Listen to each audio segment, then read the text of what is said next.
Clean Power, published on February 27, 2019, by Carolyn Fortuna. February 27, 2019, by Carolyn Fortuna. Bill Gates say that addressing climate change means reinventing the fundamental way our lives are run, which ultimately means the entire global economy. Chad Frischmann offers 100 solutions to reverse global warming. An article in Wired declares that the roughest head-knocking has been between the energy wonks who think we should use whatever power sources necessary to eliminate emissions, nuclear, biofuels, carbon capture, and those who think renewable energy is the only answer. Yeah, we do like to argue about the best approaches to solve anthropogenic climate warming, don't we? The common ground among scientists, academics, and advocates who care about climate change points to a series of common-sense agreements. Make polluting expensive, and it would cut the amount of greenhouse gases people spew. Design more efficient ways to make and consume more energy without emitting more carbon. Look to wind and solar as the lowest-cost energy options. Electricity is the best way to tap into low-carbon energy. Solving electric storage and transmission demand gaps will be a relief. Governments should be spending more money researching the most challenging problems that stand in the way of weaning ourselves off carbon. But so much of the progress in moving us away from carbon is bogged down in the rhetoric. Which language of climate crisis do we favor? Well, it's probably difficult to ask everyone to stop protecting the terms that give us comfort. Is there a way in which we can change the jargon around climate action so that we can move forward? Switch from renewable to actual measurable impacts of each technology. Abandoning the term renewable energy may help the fight against climate change, say at Harjane and Yana M. Korhonen in an article in the journal Energy Policy. While it might seem somewhat futile to try to dramatically transform discourse that is so deeply ingrained within a field, the authors say that we must acknowledge the collective global failure in mitigating climate change alongside the institutionalized concepts that seemed to have played a role in that failure. The researchers analyzed the history of the concept of renewable energy, and many examples of problematic issues regarding its use emerged. With an institutional theory framework that focuses on problems inherent with the vocabulary of climate change rather than the science itself, the authors discuss how specific energy generation methods commonly described as renewable can hide the complexities of alternative policy options. The author's argument centers on the great diversity of renewable energy sources, leading to the conclusion that lumping all renewable technologies together can limit the more valuable comparisons of the benefits and disadvantages of different energy generation methods in a variety of situations. Harjane, a doctoral researcher at Aalto University School of Business in Finland, acknowledges that climate change is the most pressing issue of our time. Rather than focusing on renewables, we should be looking at the actual measurable impacts of each technology. The report suggests that climate change language should be used that describes low carbon content in the energy generating process and the lowest possible levels of combustion as the two key favorable factors for any technology. Their report outlines 4 problems that arise with the language of climate crisis.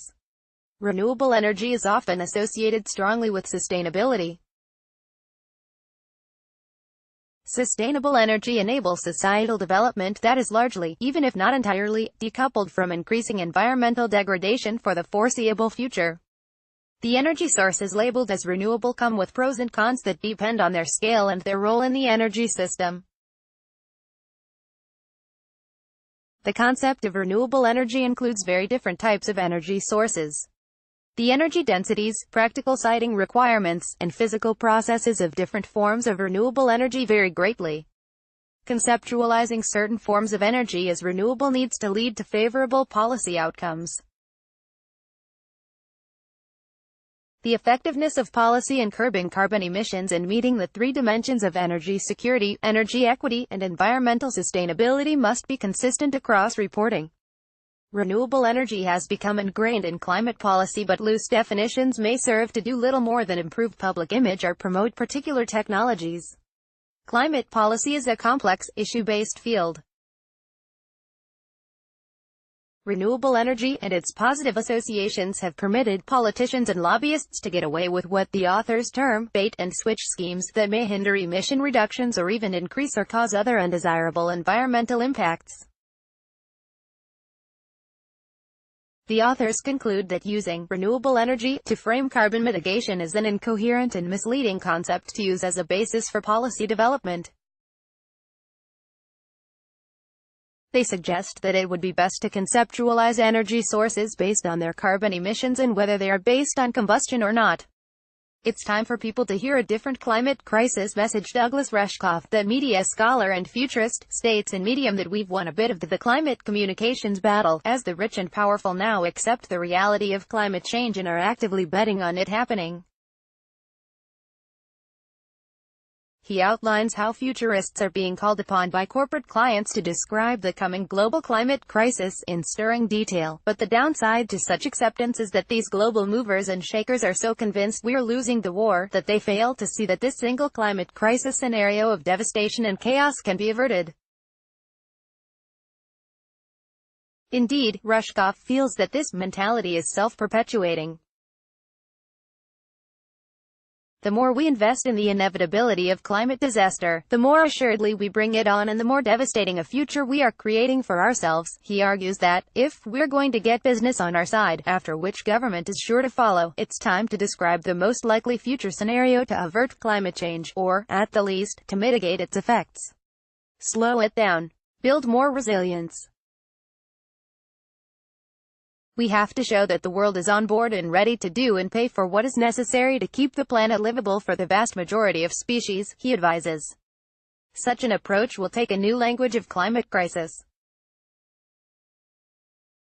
Like many of us, Rushkoff says that it's time for people to hear a different message. What does Rushkoff say should be part of the new version of climate messaging? Climate change is about to be defeated. If you don't get in on climate remediation now, on the ground floor, you'll miss the opportunity. For example, this is your chance to invest in organics and to sell short on Monsanto and Big Agri.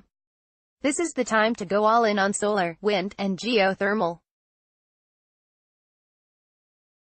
Always the futurist, Rushkoff envisions that once the rich and powerful drink the new climate change investment Kool-Aid, big money will start to pour into the climate action movement. And that's when Wall Street starts lobbying for the Green New Deal, he predicts.